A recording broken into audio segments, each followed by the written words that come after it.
këtë referimin që bëhet për komentet negative dhe si shini ju, sa ka raste, sa po vëdison qytetarët për të raportuar të raste? Po,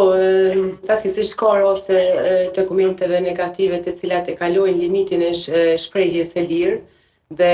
vjen ndesh, domethënë, me dispozitat ligjore, qoftë civile apo penale, që preken të drejtat e personit tjetër, qoftë person fizik apo person juridik, për shembull për biznese. Domethënë, në aspektin juridik, komentet negative ka për shembull të raste të shpifjes apo të thyrjes ndaj për një personi. Këto them të qartë për publikun se shumica kanë keq kuptime, mendojnë se është vepër penale, më herët ka qenë vepër penale, në shumë vende në rajon është vepër penale, tani nuk është, domethënë, është e parapamë vetëm me padicë civile, domethënë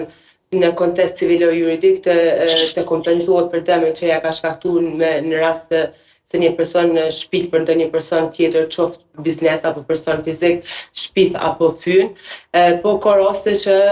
në bazë të komenteve, statuseve në rrjetet sociale, domethënë komentet negative, ka elemente edhe të veprës penale, për shembull të kanosjes, përmes komentit e kanos një person tjetër apo e ngacmon në mënyrë të vazhdueshme duke i shkruar,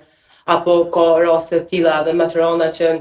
shkruhet për një grup caktuar, atëherë është vepra penale e nxitjes së urrëties së përçarjes ndaj një grupi të caktuar. Po, Leonora, realisht cilat janë ndoshta hapat që mund të ndjek një person, nëse është një veprim që më herët do ka qenë kaq i përmendur dhe nuk është konsideruar si shkelje realisht. Po cilat janë hapat që mund të ndjek një person që vetë përballet me këto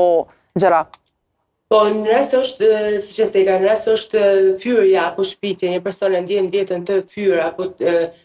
kanë shpif për to diçka që nuk është e vërtetë, atëherë në këtë rast personi i merr si prova materiale që ato, domethënë, i bën screenshot pas ta shpirosën në praktikë që ne i dorëzojmë si prova materiale në gjykat, edhe bën padim për kompenzim dëme, qoftë material apo jo material, për dëmet që ka shkaktuar për çat pa vërtet që është përhap në opinion, kryqjet imazhit. Në rast e njëjta është edhe për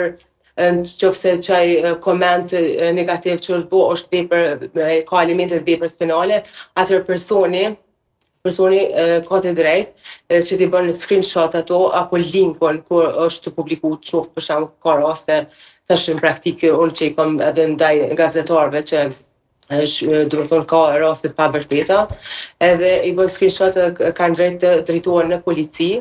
apo nëse në prokurori që të paraqisin kallëzim penal, nëse ka elemente të veprës penale të kanosjes, domethënë nëse ka elemente personi me të vërtetë ndjen veten të friksuar, ka ankth të ndjetë të shqetësuar, është i kanosur ndaj vetes, ndaj ndonjë antar të familjes tina apo diçka ngjashme. Po, dhe besoj që tashmë është edhe Roni është rikthyer. Roni,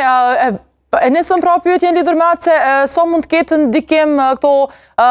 komentet, a mund të kenë trauma afatgjate, po referohemi tek